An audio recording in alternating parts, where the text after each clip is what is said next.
Hey everybody, it's Jason Blah here, and the other day I did a video, quite a long extensive video on 3 basic tips for having a healthy diet that's fitness oriented that people can follow, just 3 general rules to keep things really simple for people. And again, I want to remind people that was just for overall health and fitness. That's not necessarily body composition, although the advice in there could be helpful for body composition in general, because a lot of it will help you maintain body weight better. And if you're healthier and have more energy and you just feel better in general, you're going to find it easier to build muscle and burn fat. That's just a simple fact. Now, there was a lot of confusion in there because I only named a few basic types of diets when I was discussing high carb and low fat versus low carb and high fat. And people are like, oh, you didn't give percentages or anything. And that's mainly because I listed several well-documented diets that have been studied by researchers and medical doctors, and even some of them have been used specifically by medical doctors to treat very specific medical and health issues quite successfully. And there are diets on both extremes of that spectrum that have been used successfully by physicians. And so rather than break down percentages, I actually gave you guys of like explaining exactly what low fat is or low carbs are in numbers. I listed specific diets, and that's where there was some confusion. So let me just briefly cover some basic key points and fat and carb breakdowns kind of on the diets that I listed, because I listed 4 specific diets in there. I listed ketogenic diets, I listed the Ornish diet, I listed the Okinawan diet, and I listed the Mediterranean diet. So let's cover those a little bit. I'm going to briefly discuss with you guys first the ketogenic diet. All right, medical ketogenic diets are traditionally 80% fat, with the other 20% of calories coming from carbs and protein. Usually the carbs are kept somewhere at 10 or 5% or even lower. So when you're talking about a truly very low carb diet like a ketogenic diet, you're talking about, again, a diet that is primarily fat. And that's why if you look at the pictures above the sort of foods there, 80% fat is the norm in there. And if you're not hitting 80%, you're adding extra heavy creams, butters, things like that to reach those numbers. That is low carb. When you're talking under 10% carbohydrate, that's very low carb. And again, diets like that are high in fat. They are very successful in treating epilepsy, particularly childhood epilepsy. And there's been some success with autoimmune disorders, some help with actually when concurrent with other treatment for helping cure cancer at higher rates than just the medical treatment alone, and even some research showing that they can help with certain cognitive issues and diseases like Alzheimer's. In addition to these diets being useful for overall weight loss and fat loss in the obese. So they absolutely have their uses, and some people, obviously anyone who loses weight and loses body fat on them, even their lipid profiles and cholesterol, blood pressure, everything improves. So it actually reduces the chances of a heart attack, even though it is a very, very extreme diet that some experts do consider to be dangerous, but many other experts feel is perfectly harmless if followed correctly.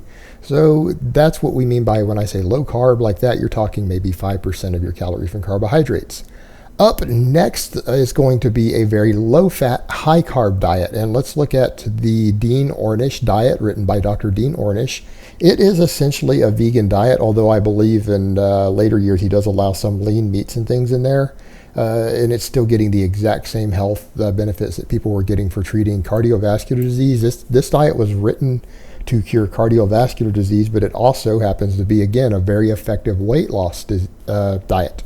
And it is the exact opposite of a ketogenic diet. It is literally like 70 to 80% carbohydrates up to, with dietary fat being no more than about 10% of your total calories. So that's only going to leave 10 to 20%, maybe 25 at the most, for protein in a diet like that, depending upon what you choose to eat. So again, this is a whole food, primarily vegetable-based diet that is very, very high carb, very low in dietary fat. And again, people lose weight on it just as effectively as they do on the ketogenic diet. Their coronary health markers improve dramatically. All of their cardiovascular health markers improve dramatically on it when people follow it, and they tend to lose body fat. They're exact opposite diets, which kind of goes back to why they work. Like the rule I gave for you guys, it seems to hold true even when you're dealing with these more extreme diets. You get similar health benefits when you follow both extremes. Again, of if you're going to eat a lot of fat, don't eat a lot of carbs. If you're going to eat a lot of carbs, don't eat a lot of fat. Another diet that I mentioned in there is, again, an ultra low fat diet, and that diet is called the Okinawan Diet, and they're referring to the traditional Okinawan diet because it was an island over in Japan to where they had a slightly different diet from the rest of Japan, and it has the largest number of people who live to be 100 of any population we had studied per capita. They have extremely low rates of cardiovascular disease, extremely low rates of obesity. Those things are virtually unheard of on that island. And it's obviously there can be a genetic component, but their diet does seem to play a role. Their diet, when I say low fat, was traditionally around 6% of your total calories coming from dietary fat. It is actually higher protein than the traditional Japanese diet because they eat more seafood and more pork than many other Japanese, but basically their seafood and the little bit of lean pork that they eat actually is where they're getting the 6% of their dietary fat from, because everything else is ultra low fat.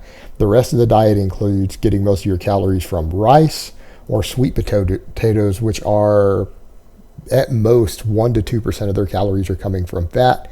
A lot of seaweed, a lot of vegetables, squashes, like just various green vegetables on top of that, in addition to all the seafood and pork that they eat. And again, that particular subculture in Japan and that demographic have one of the lowest rates of obesity and cardiovascular disease in the world, with the largest number of people in the world living to be at least 100 years old per capita. So again, the diet has been shown successfully and has been studied medically to be very, very successful for people who want to either lose body weight or reverse cardiovascular disease or reduce risks of it. All right, and then the final diet I mentioned is kind of an oddball compared to the others, and that is the Mediterranean diet. Again, the Mediterranean diet has done very, very well as far as blood work goes when we study people who follow this diet long term. The only thing is that it hasn't been successful as, say, like the Okinawan diet has in producing results. But it has done very, very well, and it does break the rule. It allows for a decent amount of both carbohydrates and dietary fat. However, the caveat there being this particular diet, again, you're not allowed to really eat processed foods on it. And while this diet does allow for a pretty hefty amount of fat, somewhere in the range of 20 to 25% of your calories coming from dietary fat, which would be considered to be a somewhat high-fat diet by many standards, the sources of those fat are generally only going to be olives, extra virgin olive oil, nuts, and fish. You're not going to be eating red meat on a diet like that. You're not going to be eating much saturated fat. You're only eating very specific fat sources.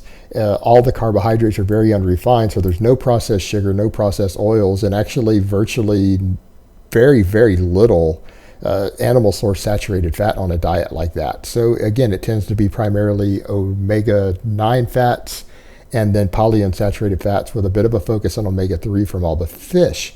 And again, very low glycemic index, minimally processed carbs, a lot of vegetables, and the other big thing included in the Mediterranean diet, lots of red wine, because again, the polyphenols in it seem to actually be helpful for not only being antioxidants, but for overall cardiovascular health.